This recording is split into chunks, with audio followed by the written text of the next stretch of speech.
The crystal chandelier cast dancing shadows across the white tablecloth as my mother reached into her designer purse with a smile that made my stomach drop.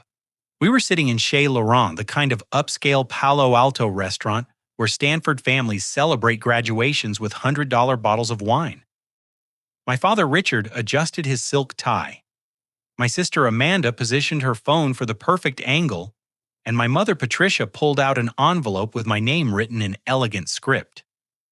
Sebastian, she announced, her voice carrying across the hushed dining room. We have a very special graduation gift for you. From all of us. Amanda hit record, zooming in on my face, as Patricia slid the envelope across the table. Inside were legal documents, official and stamped, disownment papers, complete severance of family ties. I read every word while they watched, waiting for tears, for begging for the breakdown Amanda needed for her content. Instead, I looked up, smiled genuinely, and said, "Thank you. This is exactly what I needed." I took the papers, stood up, and walked toward the exit while they sat frozen in confusion. They had absolutely no idea what I'd already accomplished. 18 months earlier, while my family believed I was struggling through computer science courses, they considered beneath our family name I was actually building something extraordinary. It started in my cramped dorm room at Stanford, surrounded by empty coffee cups and whiteboards covered in algorithmic equations that would have looked like hieroglyphics to my investment banker father. My roommate Jake Martinez and I had been complaining about the same problem for weeks. Every financial analysis tool on the market was either impossibly expensive or hopelessly outdated. Traditional investment firms were making decisions based on data that was already obsolete by the time it reached their desks. Meanwhile, artificial intelligence was revolutionizing every other industry except the one my father had spent his entire career convincing me to join. What if we could predict market movements in real time? I asked Jake one Tuesday night, staring at yet another failed homework assignment that my parents would use as evidence of my academic inadequacy. Jake looked up from his own computer science project, his eyes lighting up with the kind of excitement that only comes from solving impossible problems. "You mean like actually predict them? Not just analyze what already happened?" That conversation sparked everything. Within a week, we had recruited Lucy Thompson, a computer science prodigy from my advanced algorithms class, who could code circles around graduate students. Lucy was brilliant, focused, and completely unimpressed by family money or social status. She cared about one thing: building technology that could change the world. Our first prototype was laughably simple. We scraped publicly available financial data, fed it through machine learning models Lucy designed, and tried to identify patterns that human analysts missed. The early results were encouraging, but not revolutionary. We could spot trends about as well as any decent financial advisor with 20 years of experience. But Lucy had bigger ideas. She started incorporating social media sentiment analysis, news aggregation algorithms, and even satellite data tracking shipping routes and manufacturing activity. Our AI began connecting dots that traditional analysts never considered. When a factory in Southeast Asia experienced production delays, our system would flag potential supply chain disruptions hours before major financial news outlets reported them. The breakthrough came during finals week of my junior year.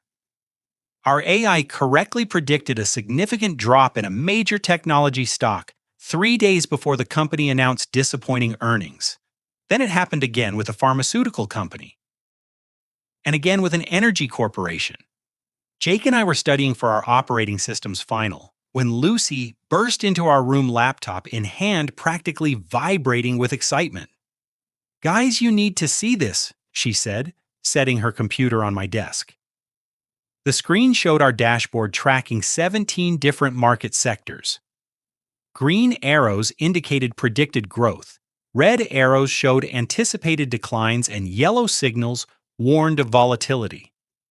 Our accuracy rate for the past month is 87%. I stared at the numbers, my heart racing. Professional investment firms celebrated accuracy rates above 70%. We were three college students working from a dorm room, and we were outperforming Wall Street. This is insane, Jake whispered, scrolling through pages of successful predictions. Sebastian, do you realize what this means? I did realize, but I also knew something my friends did not. My family would never see this achievement as anything more than a distraction from my real future in traditional banking. They had already made it clear that computer science was a phase they expected me to outgrow, like collecting baseball cards or playing video games. During Christmas break that year, I sat through endless family dinners where my father described his latest banking deals while my mother discussed her real estate commissions. Amanda regaled everyone with stories of her growing social media, following each post apparently more brilliant than the last. When they asked about my studies, I mentioned computer science courses and watched their expressions shift to polite disappointment. "That is nice, sweetheart," my mother would say, "but when are you going to declare a business major? Richard has some wonderful internship opportunities lined up for next summer." I never told them about the late nights spent refining our algorithms. I never mentioned the venture capital firms that had started reaching out after word spread through Stanford's entrepreneurship network. I definitely never shared that we had incorporated our company Clear Vision Analytics and were already generating our first modest revenue streams from beta clients. Instead, I let them believe what they wanted to believe. Their son was wasting his time with computers, while his sister built a real career, and his father climbed the banking hierarchy. It was easier than fighting a battle I knew I could not win with words alone. But late at night, working alongside Jake and Lucy in our makeshift office space, I felt something my family had never given me: genuine respect for my abilities and excitement for my future.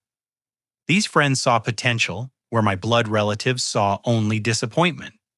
The validation came in small doses at first. A local investment advisory firm hired us to run analysis on their portfolio. Then a startup in San Jose wanted our market predictions for their IPO timing. Each success built our confidence and our client base, but I kept everything secret from my family. Lucy often asked why I did not tell them about our progress. "Sebastian, you are building something incredible here. Why would you hide this from the people who supposedly love you?" I never had a good answer for her, except that I had learned early in life that my family's love came with very specific conditions. They loved the version of me that followed their prescribed path, earned their approval, and enhanced their social status. They had no framework for loving a son who chose his own direction, especially one they fundamentally misunderstood. So I continued living two lives. During family calls and visits, I was their disappointing son, who refused to embrace common-sense career planning. During the other 90% of my time, I was an entrepreneur building technology that could transform financial markets. The dichotomy became my normal. I would spend Tuesday afternoons in my father's downtown office, listening to lectures about the importance of networking and traditional career advancement, then Tuesday evenings in our startup workspace, revolutionizing the very industry he represented. By the end of my junior year, Clear Vision Analytics had 12 paying clients and had correctly predicted 43 major market movements. We were no longer three kids with a crazy idea. We were a legitimate technology company with real revenue, real clients, and real potential. But as I packed my belongings for summer break, preparing to spend 3 months pretending my computer science degree was just an expensive mistake, I made a decision that would change everything. I was going to stop living two lives. One way or another, my family was going to discover who I really was and what I had actually accomplished. I just had no idea how explosive that revelation would be or how much pain would come before the truth finally set me free. 6 months before graduation, everything changed with a single phone call that came while I was sitting in my family's kitchen, enduring another lecture about my questionable life choices. My father was reviewing quarterly banking reports at the breakfast table, occasionally looking up to share unsolicited wisdom about career planning. My mother was scanning real estate listings on her tablet, muttering about market conditions and difficult clients. Amanda was editing her latest social media content, complaining that her follower engagement was down 3% this month. Sebastian, my father said, without looking up from his papers. I spoke with Harrison Blackwell yesterday. You remember Harrison? He runs the private wealth management division at Goldman Sachs. He mentioned they have an exceptional internship program for students willing to abandon impractical academic pursuits. I was formulating a polite response when my phone buzzed with an incoming call from an unknown number. Normally, I would have let it go to voicemail, but something told me to step outside and answer. Is this Sebastian? The voice belonged to someone older, authoritative, with the confidence that comes from running major business operations. Yes, this is Sebastian. My name is David Chen. I am the Chief Investment Officer at Pinnacle Financial Group. We are a mid-tier investment firm here in San Francisco, and we have been following your work with Clear Vision Analytics. Do you have time to discuss a potential business relationship? My heart started racing. Pinnacle Financial Group managed over $2 billion in assets. They were exactly the kind of established firm that could validate our technology on a massive scale. Absolutely, I said, walking further from the kitchen, where my family continued their morning routine, completely unaware that my life was about to transform. What kind of relationship are you considering? David explained that Pinnacle had heard about our AI platform through Stanford's Entrepreneurship Network. They had been struggling with market prediction accuracy and were interested in testing our system with a portion of their portfolio. If our predictions proved reliable over a 3-month trial period, they would sign an exclusive contract for our services. What kind of financial arrangement would we be discussing? I asked, trying to keep my voice steady. For full access to your platform, updated market analysis, and consulting services, we would be prepared to pay $200,000 monthly with performance bonuses for accuracy rates above 85%. I almost dropped my phone. $200,000 monthly was more money than my family spent in an entire year. It represented the kind of success that would instantly legitimize everything we had built. I would need to discuss this with my business partners, I managed to say. Of course, can we schedule a meeting for next week? I would like to see your platform in action and meet your team. After hanging up, I stood in my family's perfectly manicured backyard, staring at my phone in disbelief. Inside the house, I could hear my father still lecturing about the importance of practical career decisions, and my mother agreeing that computer science was a waste of my potential. I walked back inside, sitting down at the kitchen table where my family continued their morning discussions about their respective professional achievements. Who was that on the phone? My mother asked absently, not looking up from her real estate listings. Just a study group friend, I lied. We are working on a project together. My father glanced up from his banking reports. I hope you are not spending too much time on computer nonsense. Harrison mentioned that their internship applications are due next month, and strong candidates need to demonstrate serious commitment to business fundamentals. I understand, I said, while my mind raced with possibilities that my father could never imagine. The meeting with Pinnacle Financial Group took place the following Tuesday in their downtown San Francisco offices. Jake, Lucy, and I took the train into the city carrying laptops and presentation materials that represented months of breakthrough development work. David Chen turned out to be exactly what I had expected: sharp, experienced, and unimpressed by academic credentials. He wanted to see results, not theories. "Show me what your system can do," he said, leading us into a conference room overlooking the financial district.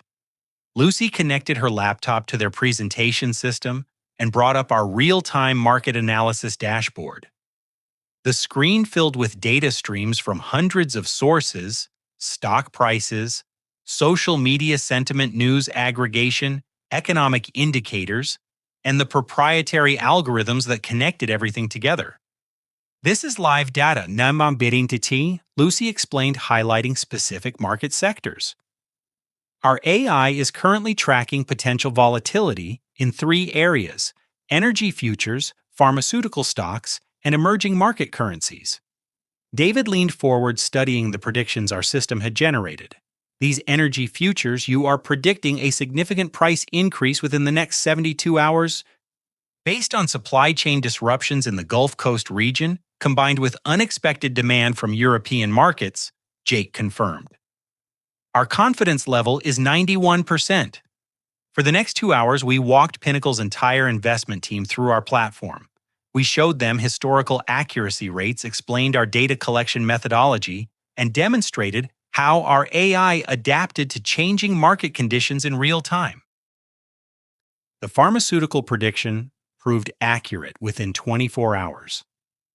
Energy futures jumped exactly as our system had forecasted. By the end of the week, David Chen was ready to sign our contract. "Gentleman and lady," he said during our follow-up meeting, "you have built something extraordinary. Pinnacle Financial Group would like to become your first major client." The contract terms were even better than our initial conversation. $200,000 monthly plus performance bonuses that could push our revenue above $300,000 per month. We were 3 college students who had just landed a deal that would generate more than $3 million annually. I signed the paperwork with hands that shook slightly from excitement and disbelief.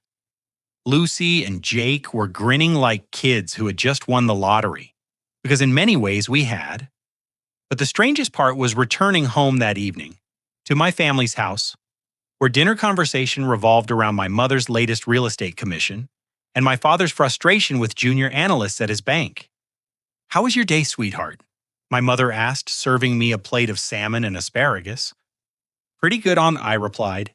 "Just working on projects." My father looked up from cutting his fish. "I hope you are giving serious thought to that Goldman Sachs internship. Harrison called again today to emphasize how competitive their selection process is."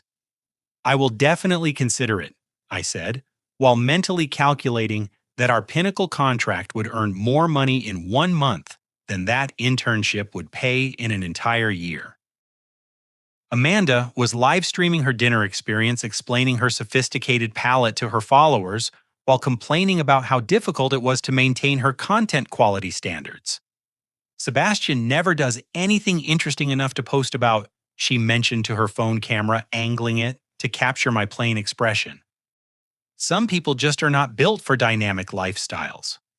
I smiled and nodded, thinking about the $300,000 monthly revenue stream I had helped create that afternoon. My family had no idea they were eating dinner with someone who had just signed one of the largest contracts in Stanford's recent entrepreneurship history. The cognitive dissonance became my new reality. During family time, I was their underachieving son who refused to embrace practical career planning.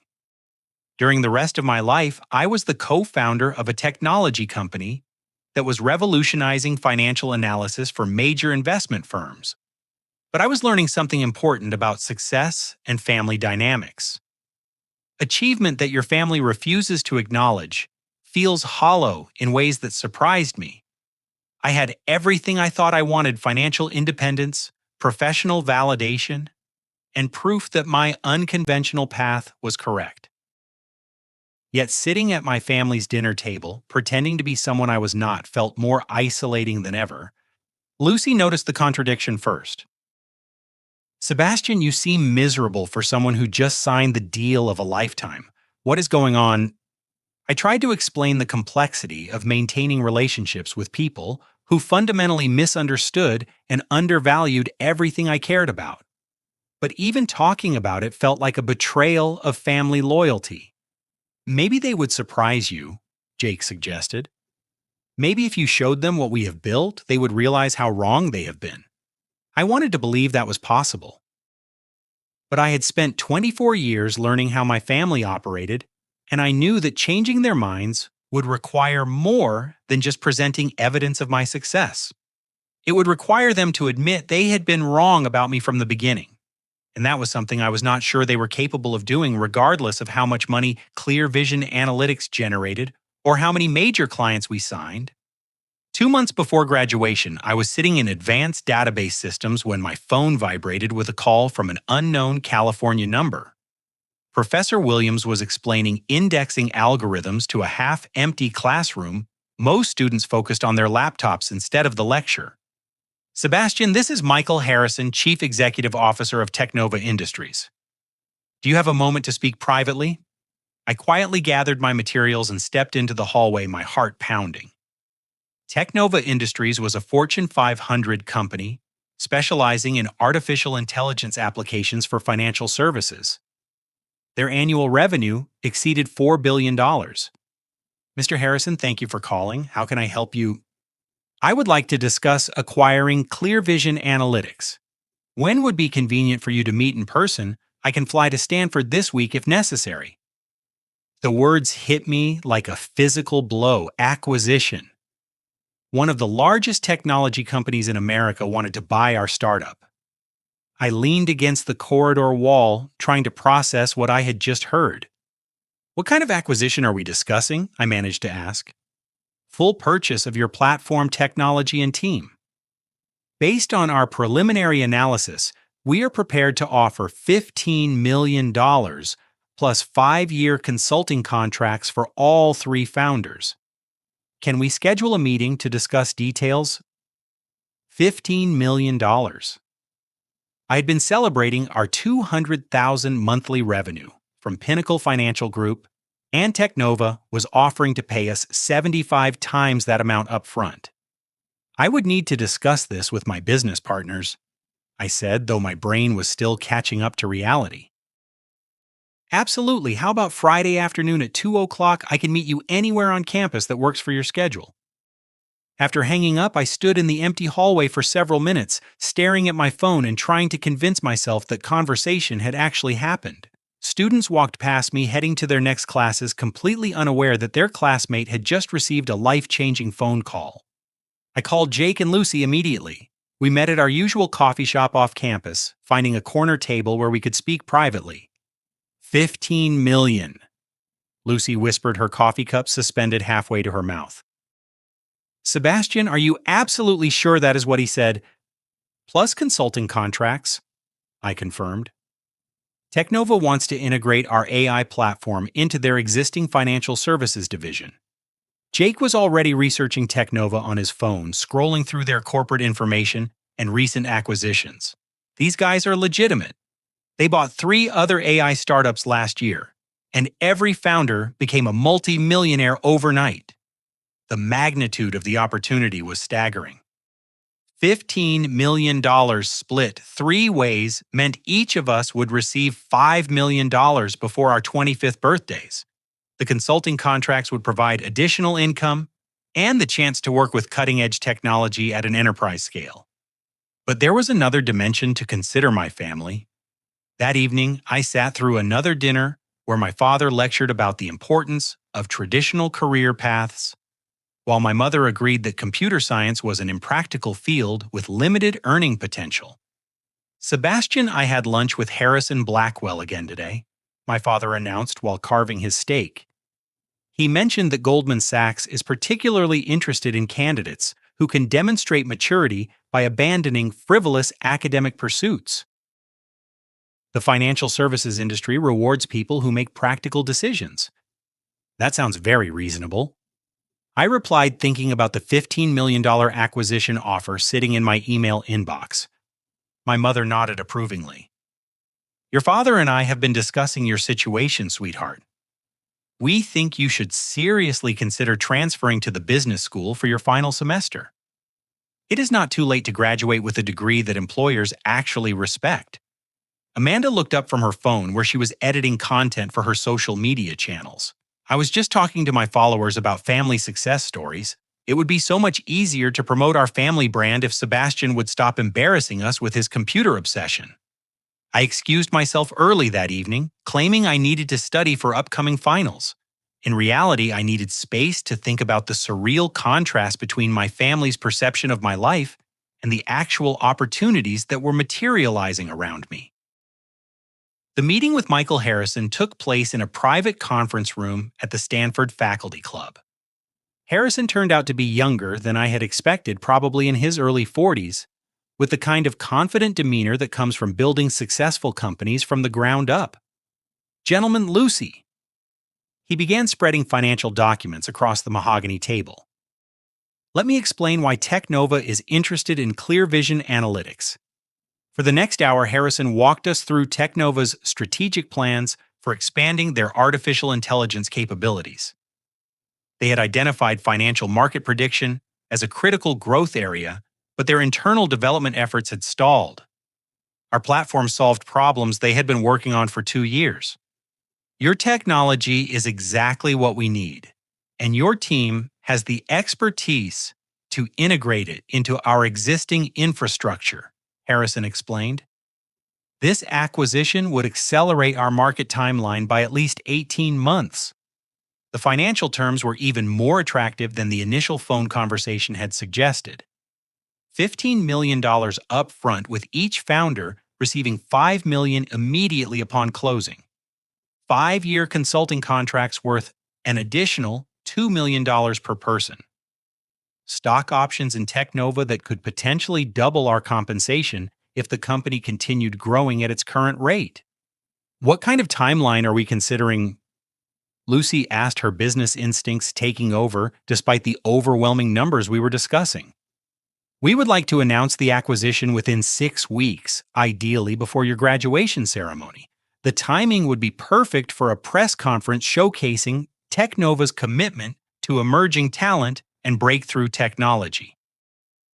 I imagine the headlines: "Stanford students sell AI startup for $15 million.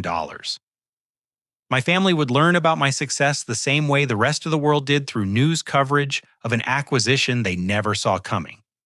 That night, I lay in bed thinking about the conversation I would eventually need to have with my family. For months, I had been living a double life, hiding my entrepreneurial success while enduring their criticism and disappointment. The Technova acquisition would make concealment impossible. But first, I had to endure 6 more weeks of family dinners where they discussed my wasted potential and impractical career choices. 6 more weeks of listening to Amanda mock my computer science degree for her social media content. 6 more weeks of my father recommending banking internships and my mother suggesting business school transfer applications. The irony was almost unbearable. While my family planned interventions to rescue me from my poor life choices, I was negotiating the sale of a technology company for $15 million. The most painful part was not their ignorance of my achievements. The most painful part was realizing that even when they discovered the truth, they would probably find ways to diminish or dismiss my success. They had invested so much energy in viewing me as the family disappointment that acknowledging my accomplishments would require them to fundamentally reevaluate their own judgment and behavior. I decided to let the acquisition proceed quietly without telling my family anything until the press conference made concealment impossible. They wanted to disown me for pursuing computer science instead of following their prescribed path perfect. Let them discover what that path had actually led to when the rest of the world congratulated me for building something they never bothered to understand. But first, I had to navigate the most challenging 6 weeks of my life, pretending to be their failure while privately preparing for success beyond anything they had ever achieved themselves.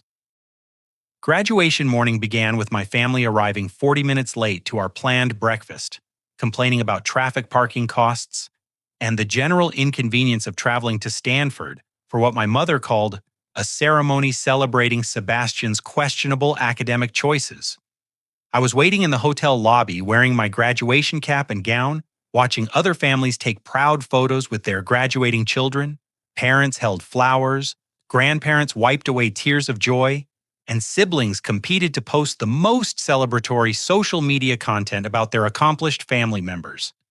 My family walked through the lobby doors like they were entering a funeral home instead of celebrating a Stanford graduation. "Sebastian, we need to talk," my father announced, without any greeting or acknowledgement of the milestone I was about to commemorate. "Your mother and I have made some important decisions about your immediate future."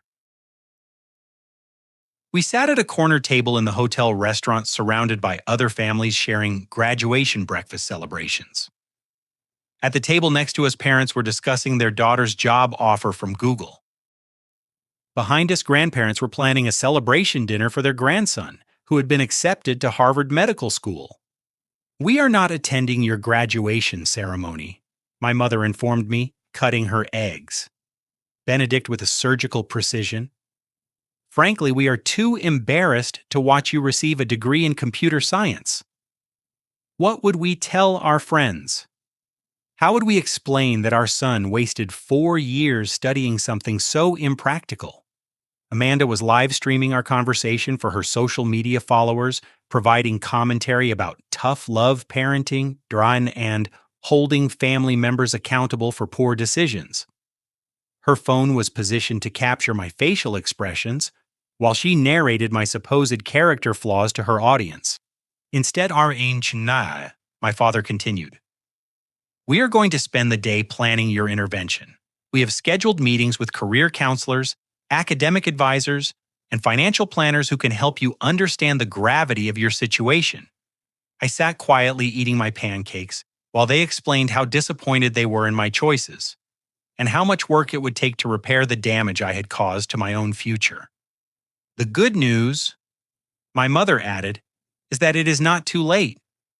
You can still apply to business school, pursue meaningful internships, and eventually build a respectable career. But first, you need to acknowledge that this computer phase has gone too far." After breakfast, I walked alone to the graduation ceremony. My classmates were surrounded by proud families taking photos and offering congratulations. I found my assigned seat in the computer science section, surrounded by other students whose families were celebrating their achievements in artificial intelligence, software engineering, and technology entrepreneurship. Jake and Lucy saved seats for my family members who would never show up. They had invited me to sit with their families instead, but I preferred to experience this milestone independently. After 4 years of hiding my real accomplishments from the people who supposedly loved me most, graduating alone felt strangely appropriate. The ceremony was beautiful and meaningful in ways I had not expected. When the computer science graduates were called to the stage, I heard my name announced clearly: Sebastian Parker, Bachelor of Science in Computer Science, magna cum laude. I walked across the stage, accepted my diploma, and paused for a moment to absorb the significance of what I had achieved. My family was not there to witness it, but I no longer needed their validation. The diploma represented 4 years of learning, growing, and building something extraordinary despite their constant discouragement. After the ceremony, I drove alone to meet my family at Chez Laurent, the upscale Palo Alto restaurant they had chosen for what they called my graduation dinner, but which felt more like a sentencing hearing. They had already ordered the most expensive items on the menu: lobster premium steaks and a bottle of wine that cost more than most people spend on groceries in a month. They were celebrating something, but it was not my graduation. "Sebastian?" My mother began reaching into her designer purse with a smile that made my stomach clench. "Your father and I have been discussing your situation extensively. We have decided that tough love is the only approach that will help you understand the seriousness of your poor choices." She pulled out an envelope with my name written in elegant calligraphy. Amanda immediately started recording, positioning her phone to capture the perfect angle of whatever humiliation was about to unfold. "We have prepared a very special graduation gift." My father announced, his voice carrying the satisfaction of someone who believes he is solving a difficult problem. "Something that will help you understand the real-world consequences of refusing to listen to people who know better than you do." I opened the envelope carefully, already knowing that whatever was inside would hurt in ways I was not prepared for. The documents were official, printed on legal letterhead, and stamped with the seal of my family's attorney. Formal disownment papers, complete severance of family ties, financial support, and inheritance rights. A legal declaration that I was no longer their son, no longer welcome in their home, and no longer entitled to any family resources or recognition. "From all of us," my mother repeated, gesturing toward my father and Amanda, who continued filming my reaction with obvious delight. I read every word carefully while my family watched in expectant silence. The documents were comprehensive and thoroughly prepared. They had consulted lawyers, researched legal procedures, and invested significant time and money into formally rejecting me as a family member. The papers included specific language about changing my last name, forfeiting any claim to inheritance, and accepting permanent estrangement from all family relationships. There were clauses about non-disclosure restrictions, on using their family name for business purposes and requirements, that I acknowledge their decision as final and irreversible. We are giving you 30 days to find real employment and demonstrate that you can support yourself without family assistance. My father explained clearly, enjoying the power dynamic he believed he had created. If you prove you can behave like a responsible adult, we might consider reconciliation. But first, you need to understand what happens when you refuse to listen to good advice. Amanda was providing live commentary for her social media audience, describing my shocked expression and speculating about whether I would finally learn my lesson about making better life choices. The restaurant continued operating around us. Other families were celebrating graduations, anniversaries, and business successes. Waiters delivered expensive meals to tables full of people who supported and encouraged each other's achievements. At our table, my family was filming my humiliation for entertainment purposes while legally severing our relationship because I had pursued computer science instead of following their prescribed career path. I finished reading the documents, looked up at their expectant faces, and surprised them with my response. "Thank you," I said sincerely, signing the papers with steady hands. "This is exactly what I needed." I stood up, gathered the signed documents, and walked calmly toward the restaurant exit. Amanda followed me with her phone camera, expecting tears, anger, or desperate pleas for reconsideration.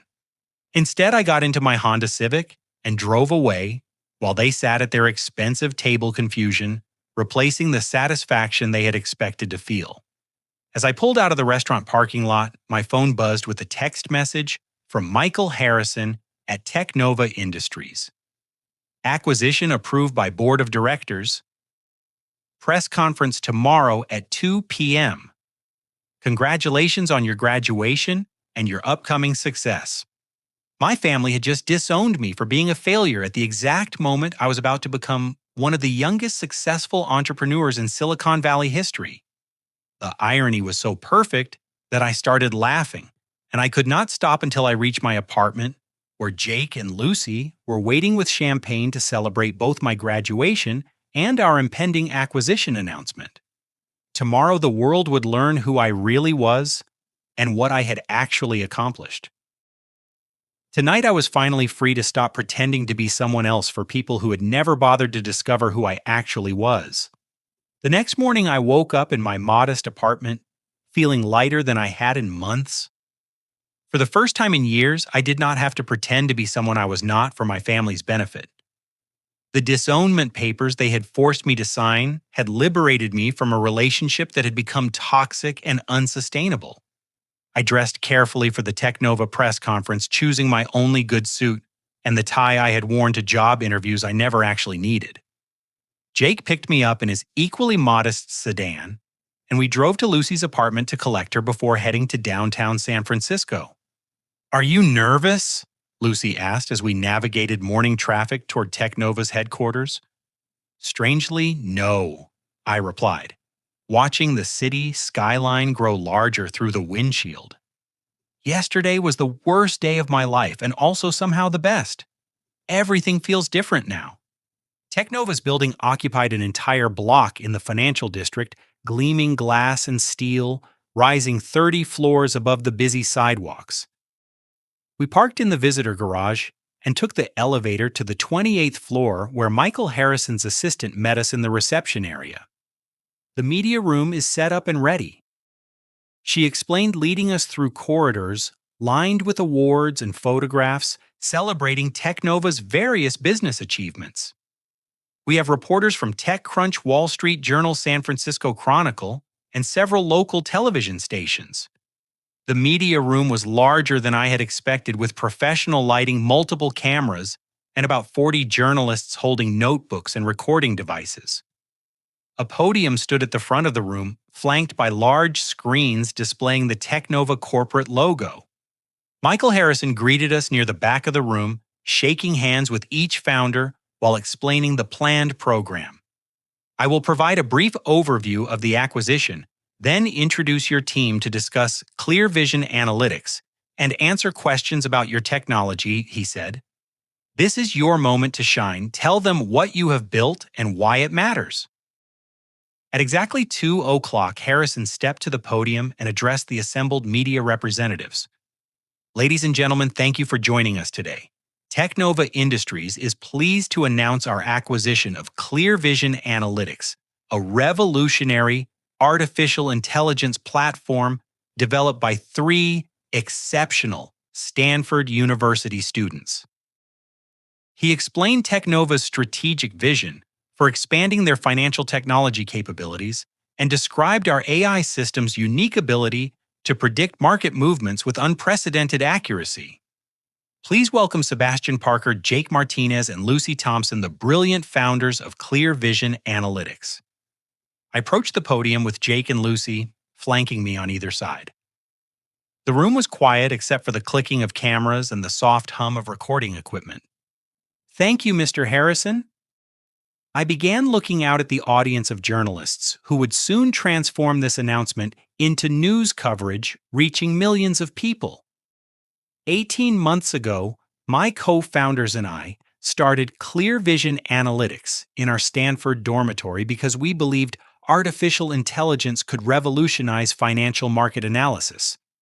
I explained our technology in terms that non-technical audiences could understand, describing how our AI platform collected and analyzed thousands of data points to predict market movements with accuracy rates exceeding 90%. Traditional investment firms rely on historical data and human intuition, I continued. Our system processes real-time information from hundreds of sources, simultaneously identifying patterns and correlations that human analysts cannot detect. Jake described our client success stories, explaining how Pinnacle Financial Group had achieved record profits by following our AI recommendations over the past 6 months. Lucy discussed our technical innovations, highlighting the machine learning algorithms that allowed our system to adapt and improve its accuracy over time. Then came the questions from reporters, and this was when the announcement transformed from a routine business story into something much more significant. Sebastian, you are only 24 years old and just graduated from Stanford yesterday. How does it feel to sell your company for $15 million before your 25th birthday? It feels surreal, I answered honestly. But mostly it feels like validation for taking an unconventional path and trusting the hard work and innovation would eventually pay off. What advice would you give to other young entrepreneurs who are considering starting their own companies? Follow your instincts even when other people do not understand your vision.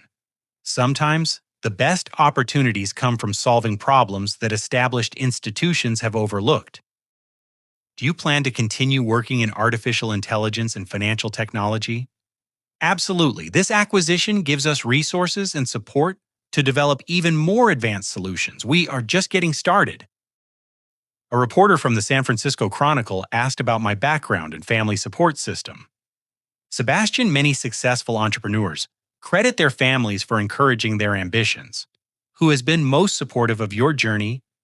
I paused, thinking about the disownment papers in my apartment and the family members who had spent years discouraging everything I was now being celebrated for achieving. I am grateful for everyone who believed in our vision and supported our work, I replied carefully. My co-founders Jake and Lucy have been incredible partners. Our professors at Stanford provided excellent guidance. And recently, I have been fortunate to be freed from negative influences that were holding me back. After the press conference, reporters approached us individually for follow-up interviews. A technology blogger asked about our personal lives and relationships. Sebastian, you mentioned being freed from negative influences. Can you elaborate on that? Sometimes people who claim to have your best interests at heart are actually limiting your potential, I explained. Yesterday, I was officially released from relationships that had become toxic and counterproductive. Today, I am announcing the sale of my company for $15 million. The timing feels very symbolic.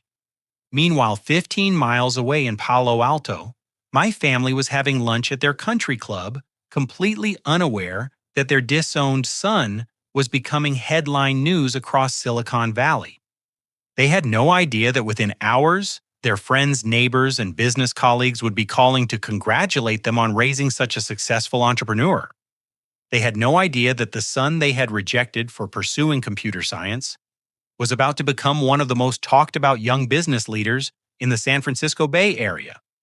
And they definitely had no idea that their decision to disown me had been captured on social media by Amanda creating a permanent record of their massive misjudgment that would soon go viral for all the wrong reasons. The press conference ended with photographers taking pictures of Jake, Lucy, and me, standing beside the Technova corporate logo, holding a symbolic check representing our $15 million acquisition. As we posed for the cameras, I thought about the journey that had brought me to this moment.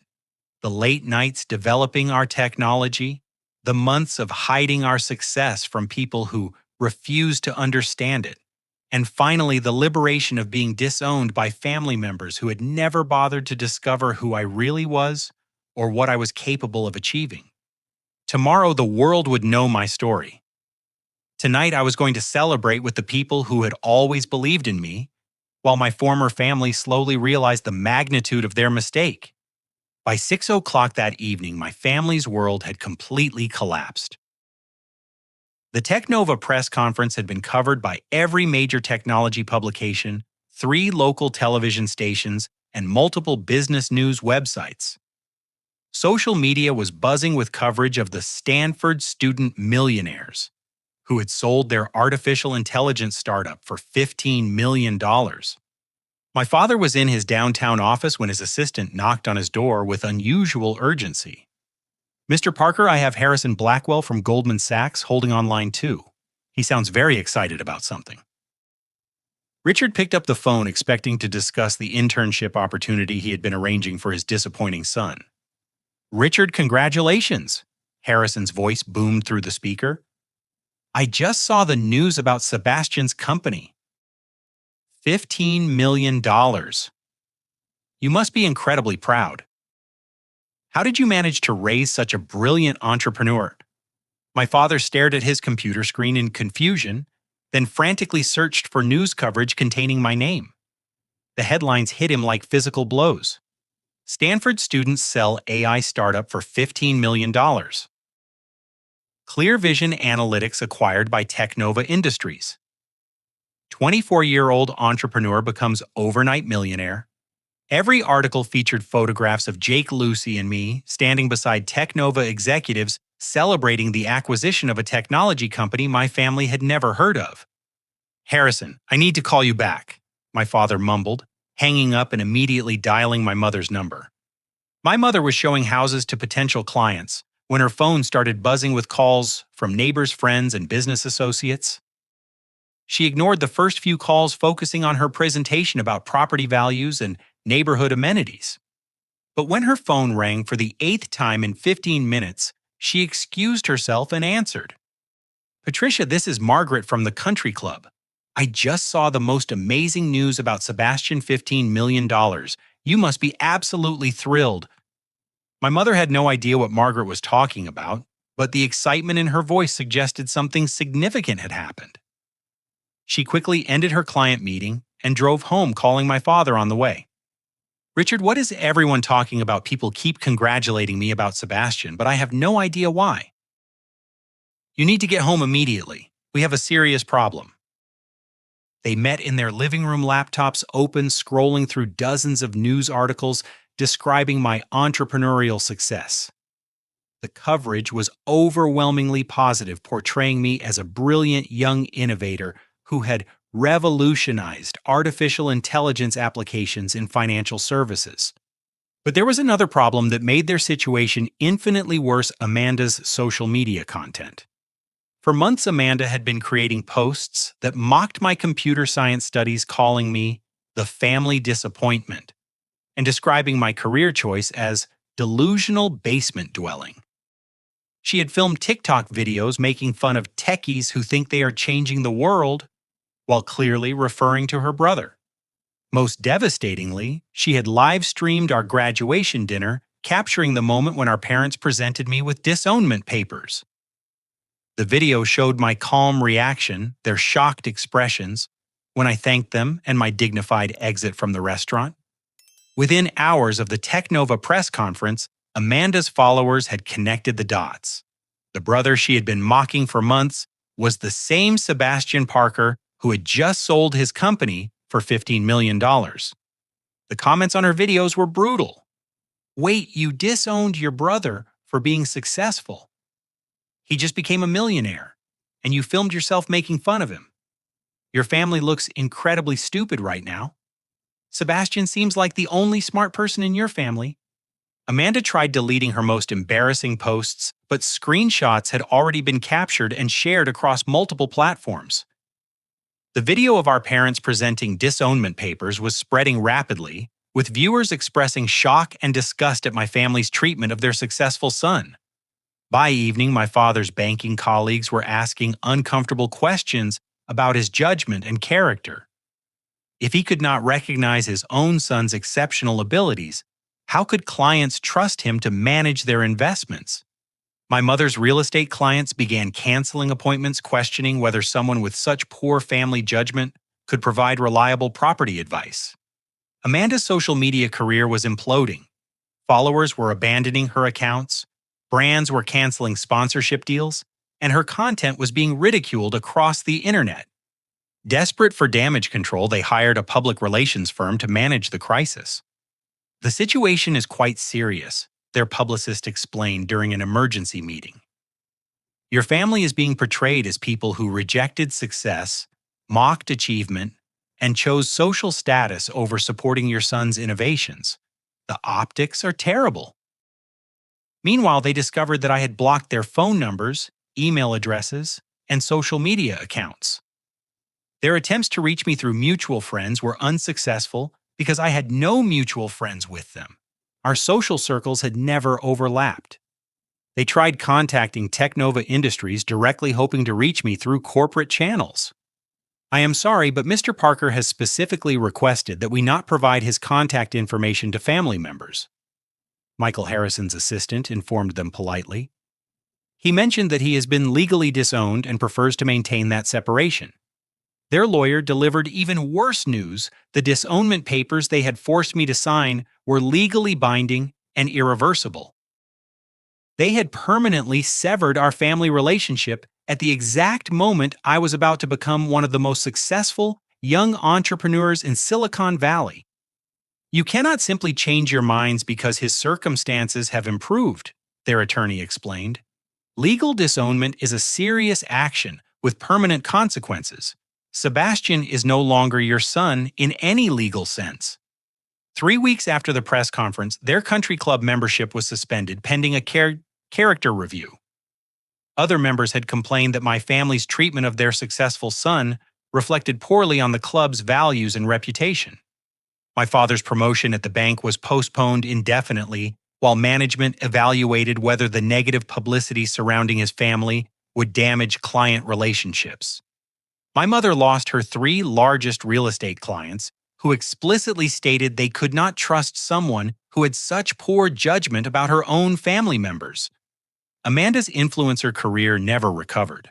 Her follower count dropped by 60%, and no major brands were willing to work with someone associated with such a public display of family dysfunction.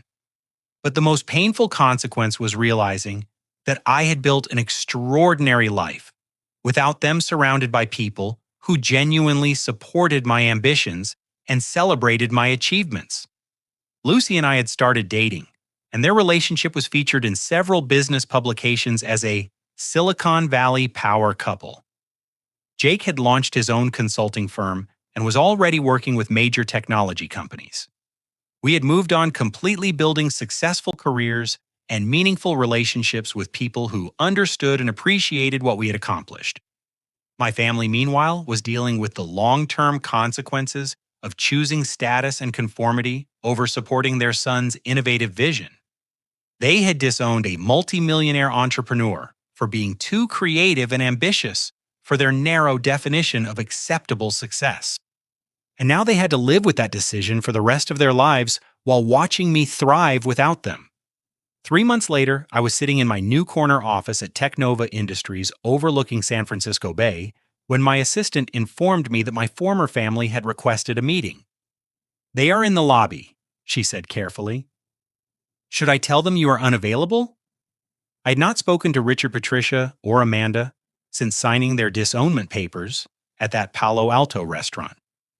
In the interim, I had started my new position as Director of AI Innovation, moved into a beautiful apartment in Pacific Heights, and become engaged to Lucy, whose brilliance and support had transformed both my personal and professional life.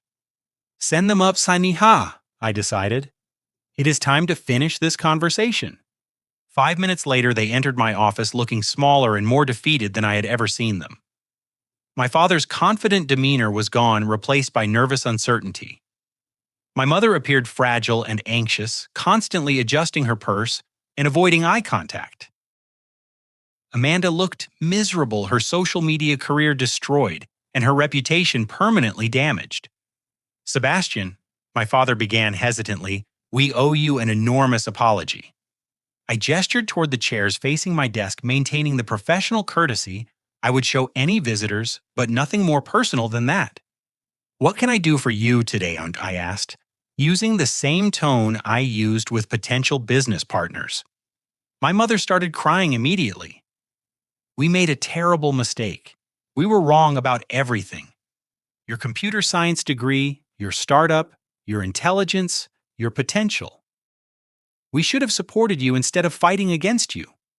Amanda spoke next, her voice barely above a whisper. "I ruined my career making fun of you. All those videos, all those posts calling you a failure, everyone saw them after your press conference. I lost everything because I was too stupid to see how amazing you are."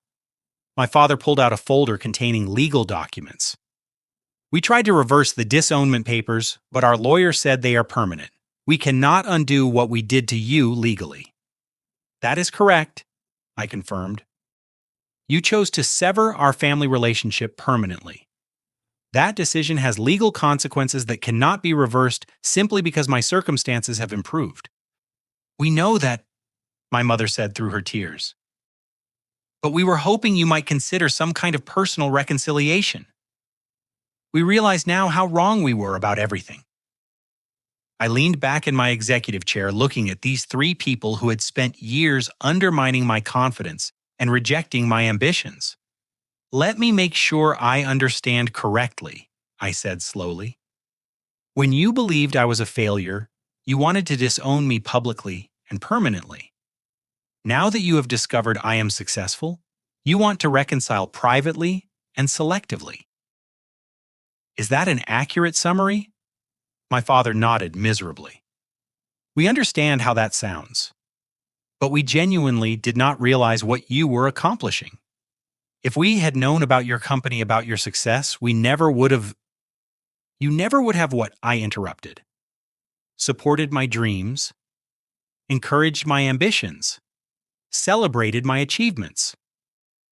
You are saying that your love and support were conditional on my financial success." The room fell silent except for my mother's quiet sobbing. "Here is what you never understood," I continued. "I did not need your validation to succeed. I built Clear Vision Analytics despite your discouragement, not because of your support. I found people who believed in me when you refused to even try understanding what I was working toward." I stood up and walked to the window, overlooking the bay where sailboats were cutting through the afternoon sunshine. "You taught me the most valuable lesson of my life, though not the one you intended. You taught me the difference between family and people who actually care about your well-being. Real support means encouraging someone's authentic path even when you do not understand it yourself." I turned back to face them, these three people who shared my DNA but had never shared my dreams. Lucy celebrates my successes and supports my goals because she understands who I actually am. Jake pushes me to reach higher because he believes in my potential. My colleagues here respect my contributions because they judge me by my actual work, not by their predetermined expectations. We can learn to be different, Amanda said desperately. We can change how we treat you. I am sure you can, I replied, but I no longer need you to change. I have built a life surrounded by people who accepted me from the beginning, who supported my vision when it was just an idea, and who celebrate my achievements because they were part of creating them. I returned to my desk and pulled out my checkbook. I am going to make you a one-time offer, I said, writing carefully. This check will cover all the legal fees you incurred trying to reverse the Disownment papers. Consider it my final gift to you. I handed the check to my father, who stared at the amount in shock. This is $50,000, he whispered. Enough to resolve your financial obligations related to our legal separation. I confirmed. After today, we will have no further contact. You made your choice when you decided I was not worthy of your family name. I am making mine by choosing to build relationships with people who value authenticity over conformity. My mother looked up through her tears. Sebastian, please, we are your family. No, I said gently but firmly. You were my biological relatives who chose to reject me when I needed support most. My actual family consists of people who love me for who I am not who they want me to become. They left my office quietly carrying the check and the knowledge that their son had become a better person than any of them had ever been. That evening, I met Lucy at our favorite restaurant to plan our engagement party. We invited Jake, our Technova colleagues, several Stanford professors who had mentored us, and friends who had supported our entrepreneurial journey from the beginning. Our celebration would include only people who had chosen to be part of our lives, who had encouraged our dreams, and who genuinely cared about our happiness. As we planned the guest list, I realized that the most important lesson I had learned was not about artificial intelligence or business strategy. It was about the difference between conditional and unconditional support, between people who love you for meeting their expectations and people who love you for pursuing your authentic path. My biological family had taught me what toxic relationships look like: criticism disguised as concern, control disguised as guidance, and rejection disguised as tough love. My chosen family had shown me what healthy relationships feel like: encouragement, without conditions, support, without expectations, and love that celebrates your success instead of requiring it. The Disownment papers they forced me to sign had been the greatest gift they ever gave me because they freed me to discover who I really was and what kinds of relationships I actually deserved. Sometimes the people who claim to know what is best for you are actually the biggest obstacles to your growth. Sometimes the most painful rejection opens the door to the most beautiful acceptance. And sometimes being cut off from people who never understood you creates space for finding people who see your potential before you even achieve it.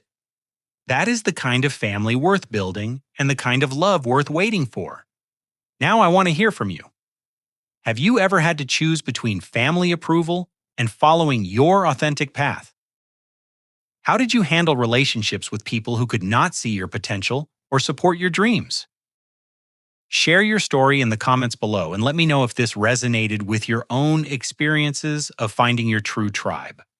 If this story inspired you or reminded you of someone who needs to hear it, please like this video, subscribe for more real-life stories about overcoming adversity and finding success, and share it with anyone who might be struggling with unsupportive family dynamics.